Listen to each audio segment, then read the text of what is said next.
साथीहरु माइक्रोसफ्ट अफिसको पब्लिशरमा आज हामी हेर्नेछौँ कुनै पनि हामीले चाहिँ डिजाइनहरु गर्नुभन्दा पहिला हामीले पेज सेटिङहरु या पेज म्यानेजमेन्टहरु कसरी गर्ने कुनै पनि चीजहरु हामीले गर्नुभन्दा पहिला साथीहरु हामीले चाहिँ कस्तो खालको पेज चाहिन्छ त्यो पेजलाई हामीले चाहिँ कुन हिसाबमा राख्ने र पेजहरुमा चाहिँ के राख्ने पेजहरु कहाँबाट ल्याउने भन्ने बारेमा चाहिँ हामीले आज हेर्न गइरहेका छौं so without delay let's begin I'm coming home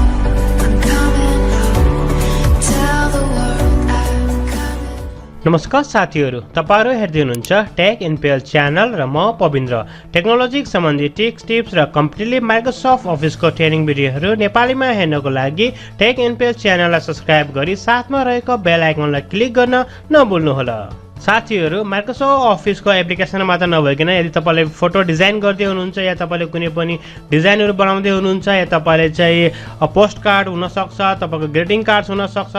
certificate हुन जुन पनि चीज तपाईले बनाउँदै हुनुहुन्छ या तपाईले डाटाबेस बनाउँदै हुनुहुन्छ त्यो भन्दा पहिला तपाईले चाहिँ रफ माइन्ड त आफ्नो बनाउनै पर्छ के मैले के बनाउँदै छु र तपाईले एउटा स्केच गर्दाखेरि एकदमै राम्रो हुन्छ त्यसपछि साथीहरु नेक्स्ट स्टेप हाम्रो हुन्छ पेज लेआउट हामीले चाहिँ त्यो पेजहरुलाई म्यानेज कसरी गरिन्छ नि अब हामीलाई चाहिँ जुन पेजहरु हामीलाई चाहिन्छ राइट कस्तो खालको पेज बनाउने यसमा चाहिँ हामीले चाहिँ सानो बनाउने या ठुलो बनाउने त्यो पेज लेआउट चाहिँ हामीले सबभन्दा पहिला चाहिँ हामीले जुन हाम्रो कन्सेप्ट चाहिँ गर्नुपर्छ साथीहरु त्यसको लागि साथीहरु तपाईले देख्नु भएको छ जब पनि हामीले चाहिँ पब्लिशर्सलाई ओपन गर्छौं तपाईहरुले चाहिँ यस्तो खालको तीनवटा ब्ल्याङ्क पेज तपाईले देख्न सक्नुहुन्छ त्यही भएर यहाँ चाहिँ डिफरेन्ट टाइपको दिएको हुन्छ साथीहरु जस्तै हामीले चाहिँ डिजाइनहरु हुन्छ जस्तै तपाईलाई पोर्ट्रेट मोडमा चाहियो या ल्यान्डस्केपमा चाहियो त्यसै तपाईलाई सानोहरु चाहियो अरु मोड जुन साइजहरुको बारेमा तपाईलाई दिइरहेको हुन्छ कस्तो कस्तो साइजहरु तपाईलाई चाहियो कस्तो हामीले चाहिँ बनाउने हो यदि साथीहरु तपाईलाई चाहिँ कुनै टेम्प्लेट मन पर्छ भने तपाईले टेम्प्लेटहरु विभिन्न टेम्प्लेटहरु माइक्रोसफ्टको अफिसमा गएर तपाईले सजिलो तरिकाले फ्रीमा डाउनलोड गर्न सक्नुहुन्छ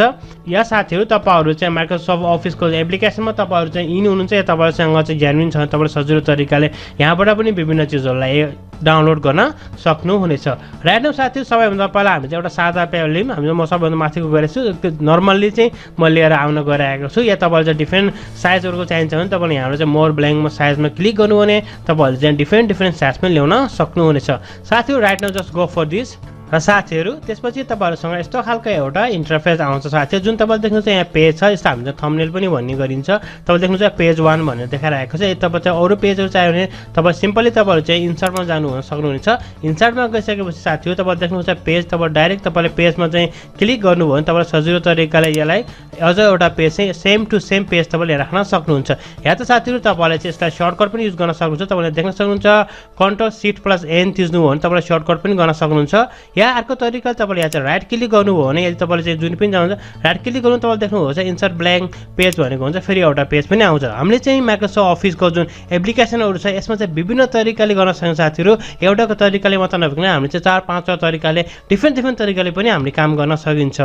र साथीहरु त्यसैगरी अब हामीले चाहिँ सिम्पली यो त राख्यो राइट त्यसपछि तपाईले चाहिँ यहाँ देख्न सक्नुहुन्छ एउटा चाहिँ रुलर हुन्छ तपाईले सजिलो तरिकाले रुलरको हिसाबले पनि तपाईले आफ्नो पेजहरुलाई मोडिफाई गर्न सक्नु हुनेछ र साथै तपाईले देख्नुभएको छ क्याटलगको पेजहरु पनि भनेको हुन्छ कस्तो खालको पेजहरु भने तपाईले जस्तै क्याटलग पेज चाहिँ मल्टिपल पेजहरु बनाउनको लागि हामीले चाहिँ डाटा स्टोर गर्नको लागि युज गर्ने गरिन्छ र साथीहरु अर्को चाहिँ तपाईले यदि चाहिँ कुनै पनि पेजलाई तपाईले डुप्लिकेट गर्न चाहनुहुन्छ भने तपाईले सजिलो तरिकाले डुप्लिकेट गर्न सक्नुहुनेछ जस्तै हाम्रो फर्स्ट पेजलाई त यदि तपाईले डुप्लिकेट गर्ने हो भने राइट क्लिक गर्नु होला राइट क्लिक गरेपछि तपाईले देख्नुहुन्छ इन्सर्ट डुप्लिकेट पेज गरिन्छ हामीले यदि तपाईले एउटा डिजाइन बनाउनु र सेम डिजाइन चाहिँ ब्याकमा पनि त्यस्तै प्रिन्ट होस् भनेको चाहनुहुन्छ या चाहिँ बोथ पेज हाम्रो जुन हुन्छ एउटा पेजमा चाहिँ बोथ साइड प्रिन्ट गर्न चाहनुहुन्छ भने तपाईले चाहिँ डुप्लिकेट पेज डेफिनेट तपाईले गर्नुहुन्छ डुप्लिकेट पेज गर्न पनि सक्नुहुन्छ सजिलो तरिकाले या तपाईहरु चाहिँ पेजमा गएर एरो छ ड्रप डाउन एरोमा तपाईले क्लिक गरे यहाँबाट पनि डुप्लिकेट गर्न सक्नुहुन्छ त्यसैगरी साथीहरु इन्सर्ट पेजमा तपाईले चाहिँ क्लिक अथवा टच गर्नुभयो भने तपाईले चाहिँ यहाँबाट चाहिँ मल्टिपल पेजहरुलाई पनि सजिलो तरिकाले इन्सर्ट गर्न सक्नुहुन्छ साथै जुन चाहिँ तपाईहरुले एउटा देख्नु तपाईले कतिवटा चाहिन्छ इट क्यान बी द 10 या 15 जति पनि तपाईलाई पेजहरु चाहिन्छ त्यो पेजहरुलाई तपाईले सजिलो तरिकाले यहाँबाट पनि क्रिएट गर्न सक्नुहुन्छ तपाईले देख्न सक्नुहुन्छ डुप्लिकेट गर्ने पेज नम्बर 2 लाई या चाहिँ नयाँ गर्ने त्यस्तो खालको सम्पूर्ण डिटेलहरु यहाँ हुन्छ त्यसपछि तपाईले ओके गर्नु भने यहाँ चाहिँ 10 वटा नयाँ पेजहरु अलरेडी थपिसकेका छन् जुन तपाईले यहाँ सजिलो तरिकाले हेर्न सक्नुहुनेछ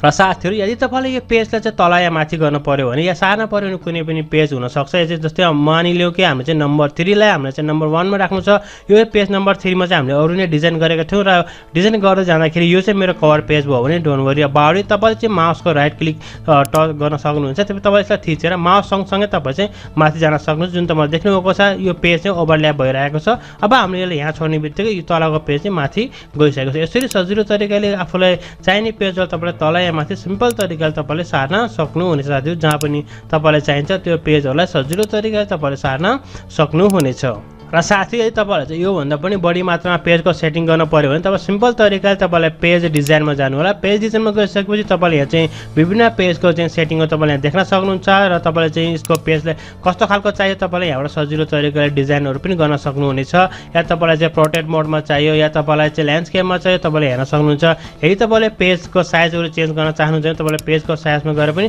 तपाईँलाई कस्तो खालको पेजहरू चाहिएको छ यहाँबाट सजिलो तरिकाले त्यसको पेजहरू पनि तपाईँले चाहिँ चेन्ज गर्न सक्नुहुन्छ। त्यसैगरी तपाईँलाई गाइडलाइन्सहरू चाहिएको खण्डमा तपाईँले विभिन्न गाइडलाइनहरू छ। तपाईँले सजिलो तरिकाले यिनीहरूको युज गरेर तपाईँले एउटा प्रोफेसनल चाहिँ पेज मेकर या तपाईँले प्रोफेसनल तपाईँले चाहिँ के भन्न खोज्नुभयो आर्ट न्युज पेपर या तपाईँको चाहिँ सर्टिफिकेट हुनसक्छ, बिजनेसको बारेमा हुनसक्छ या तपाईँको चाहिँ इन्भिटेसन हुनसक्छ। त्यो सम्पूर्ण चिजहरू तपाईँले हाम्रो सजिलो तरिकाले बनाउन सक्नुहुनेछ। र साथीहरू यदि तपाईँ चाहिँ ब्याकग्राउन्डको चेन्ज गर्न चाहनुहुन्छ तपाईँले सजिलो तरिकाले ब्याकग्राउन्ड पेजको ब्याकग्राउन्ड पनि चेन्ज गर्न सक्नुहुन्छ। कस्तो खालको तपाईँलाई ब्याकग्राउन्ड चाहिन्छ तपाईँले सजिलो तरिकाले यहाँबाट चेन्ज पनि गर्न सक्नुहुनेछ। र साथीहरू मलाई आशा छ तपाईँहरूलाई आजको यो भिडियो मन पर्यो होला। यदि यो भिडियो सम्बन्धी कुनै सल्लाह या सुझाव छ भने कृपया हाम्रो कमेन्ट सेक्सनमा कमेन्ट गर्न नभुल्नु होला। तबसम्मको लागि bye bye, take care, have a great and fun time.